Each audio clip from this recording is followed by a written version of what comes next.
আমি যদি আপনাকে প্রশ্ন করি পৃথিবীর সবচেয়ে দ্রুততম বাইক কোনটা, তাহলে আপনি হয়তো বলবেন কাওয়াসাকি নিনজা H2R ডস টমহক অথবা MTT Y2K 420RR। কিন্তু নিনজা H2R ডস টমহক বা Y2K এর মধ্যে কোনটা পৃথিবীর সবচেয়ে দ্রুততম সুপার বাইক? জানি না। এই বিষয়টি নিয়ে অনেক মানুষই কনফিউশনে থাকে। তাই আজকের ভিডিওতে আমি আপনাদেরকে জানিয়ে দেব এই তিনটি বাইকের মধ্যে পৃথিবীর সবচেয়ে দ্রুততম বাইক আসলে কোনটা। তো চলুন প্রথমে ডজ টমহক সম্পর্কে জেনে আসা যাক। আসলে ডজ একটি আমেরিকান মাসল কার নির্মাতা প্রতিষ্ঠান। আর আপনি যদি হলিউড মুভিগুলো দেখে থাকেন তাহলে ডজ চ্যালেঞ্জার, চার্জার বা ভাইপারের মতো গাড়িগুলো দেখে থাকবেন। কিন্তু এই ডজ টমহক বাইকটি ডজ কোম্পানি বানিয়েছিল একটি টেকনোলজি ভাস্কর্য হিসাবে। আর এটাতে ডজ ভাইপারের সেম ইঞ্জিন ব্যবহার করা হয়েছিল, মানে ৮৩০০ সিসির ২০ ভ্যালভের V10 ইঞ্জিন।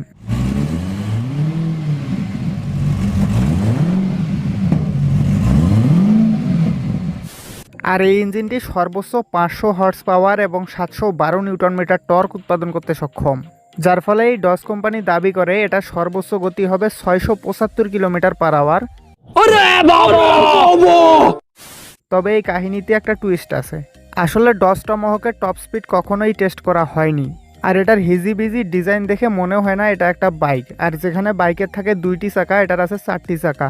এবং যখন কিছু অটোমোবাইল রিসার্চার ডজ কোম্পানিকে এটার টপ স্পিড সম্পর্কে প্রশ্ন করে, তখন তারা বলে ডজ টমহক আসলে একটি টেকনোলজি ভাস্কর্য বা মূর্তি। আর এটা টপ স্পিড টেস্ট করা খুবই বিপজ্জনক। তাই তারা এটা টপ স্পিড পরীক্ষা না করে শুধুমাত্র হর্স পাওয়ার এবং টর্ক নিয়ে ক্যালকুলেশন করে বলেছে এটার সর্বোচ্চ গতি হবে ৬৭৫ কিলোমিটার পার আওয়ার। क्या बात है सर, क्या बात है सर। মানে ডজ টমহক শুধুমাত্র ডজের একটি মার্কেটিং ক্যাম্পেইনের অংশ, আর কিছুই না। সঠিক বলেছেন, আপনার বুদ্ধি ভালো। এরপর MTT Y2K 420RR। এই বাইকটি পৃথিবীর একমাত্র বাইক যেটাতে টারবাইন ইঞ্জিন ব্যবহার করা হয়েছে, অর্থাৎ বিমানের ইঞ্জিন বাইকে ব্যবহার করা হয়েছে। আর টারবাইন ইঞ্জিনে যেহেতু কোনো সিসি থাকে না, তাই সিসি লিমিট থাকা সত্ত্বেও হয়তো এই বাইকটি আপনি বাংলাদেশে আনতে পারবেন। কিন্তু এটার দাম শুনে আপনার কানের পর্দাও ফেটে যেতে পারে। কি বলছিস? এই বাইকটিও তৈরি করেছে আমেরিকার একটি public company marine turbine technology. এটার ইঞ্জিন হিসেবে ব্যবহার করা হয়েছে Rolls Royce Allison 250 C20 series gas turbine engine, যেটা সর্বোচ্চ ৪২০ হর্স পাওয়ার এবং প্রায় ৬৭৮ নিউটন মিটার টর্ক উৎপাদন করতে সক্ষম, যার ফলে এই বাইকটি ঘন্টায় ৪৪০ কিলোমিটার বেগে ছুটতে পারবে।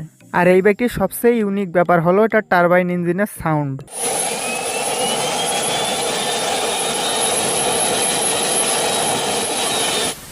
কিন্তু এই বাইকটি টপ স্পিডও কখনো টেস্ট করা হয়নি। শুধুমাত্র কোম্পানি বলেছে এটা ৪৪০ কিলোমিটার পার আওয়ার বেগে ছুটতে পারবে। মানে এটা শুধুমাত্র একটা মার্কেটিং ক্যাম্পেইনের অংশ, আর কিছুই না। নিঃসন্দেহে তুই ঠিক কথা বলেছিস। আর যদি এটা দামের কথা বলি তাহলে আপনাদেরকে বলে রাখি এটা কিন্তু প্রোডাকশন বাইক না। মানে এই বাইকটি আপনি সরাসরি শোরুমে গিয়ে কিনতে পারবেন না। এটি আপনি অর্ডার করে আপনার ইচ্ছা মতো তৈরি করে নিতে পারবেন। তাই এটার দামও ভিন্ন ভিন্ন হতে পারে। আর এটা অর্ডার করতে খরচ হবে $2,75,000, যেটা বাংলাদেশি টাকায় কনভার্ট করলে হয় প্রায় ৩,৩৫,০০,০০০ টাকা। तो रहने दो फिर। এবার চলে আসি আমার personal favourite bike Kawasaki Ninja H2R এর কাছে। কাওয়াসাকি নিনজা H2R কাওয়াসাকির সবচেয়ে দ্রুততম এবং শক্তিশালী বাইক। আর এটার এত দ্রুততম এবং শক্তিশালী হওয়ার কারণ হচ্ছে এর ইঞ্জিনের মধ্যে লাগানো থাকা সুপার চার্জার। সাধারণত সুপার বাইকগুলো সিলিন্ডারের ভিতরে হাওয়া ঢোকানোর জন্য একটা সিস্টেম থাকে যেটাকে বলা হয় র্যাম এয়ার ইনটেক সিস্টেম। এই র্যাম এয়ার ইনটেক সিস্টেম প্রায় প্রত্যেকটা লিটার ক্লাস সুপার বাইকেই থাকে। কিন্তু কাওয়াসাকি নিনজা H2R এ এই র্যাম এয়ার ইনটেক সিস্টেমের সামনে আবার সুপার চার্জার লাগানো হয়েছে। বেসিক্যালি সুপার চার্জারও একটা এয়ার ইনটেক সিস্টেম, যেটা সিলিন্ডারের মধ্যে ঢুকতে থাকা বাতাসকে প্রচণ্ড পরিমাণ চাপ দিয়ে সিলিন্ডারের মধ্যে ঢুকিয়ে দেয়, যার ফলে বাইক ওই একই পরিমাণ ফিউল খরচে আরও বেশি শক্তি উৎপাদন করতে পারে।